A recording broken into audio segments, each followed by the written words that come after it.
And so let's come back to just how you're thinking about let's like zone out a little bit or Yeah. zoom out a little bit is just, obviously you think about your portfolio, concentrated books, you analyze the business.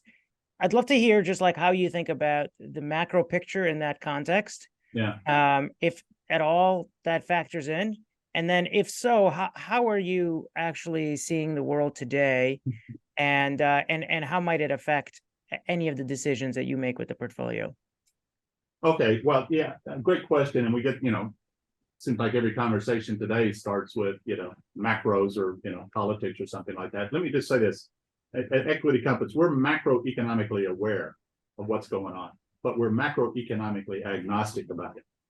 That is, if we find a good business at a good price, it's got good economic returns, it's going to raise our economic benchmark. Remember, I have my benchmark in my portfolio. And if this is better than what I have, I buy it. I don't care if interest rates are going up or down, or the economy is slowing or accelerating. I don't care what's going on in Washington.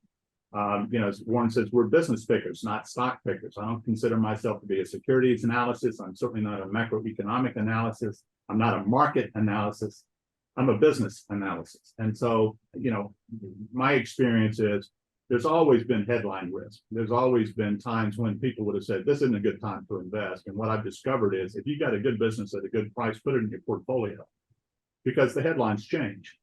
And as Warren said, I've been doing, he bought his first shares of stock in 1942, City Services Preferred, where the front page of the New York Times was pointing out that the war in the Pacific wasn't going very well. And he just went ahead and plunked the money down and said, let's go do it. And that's the way he's always been. If you think about all the decades since then, there's always been worries. There's always been economic challenges. There's always been political drama. There's always been a reason not to invest. But what has Buffett done? He invests, and typically more so during the periods where headline risk is high because prices are cheaper then. So we're business pickers. I mean, we're going to do something for 3, 4, 5 years, and that's kind of a minimum for me. What's going to happen over the next quarter with, the government shutdown or interest rates going to be cut next year? That's beside the point. I don't even really think about that much. Now, is that a conversation that dominates most of the advisors and their clients? Yes. And so you got to speak to it, but you bring them back. This is the company that we own. This is the business that we own. Here are my revenues. Here are my economic returns. We're going to be fine. Don't worry about that. So that's how we do it.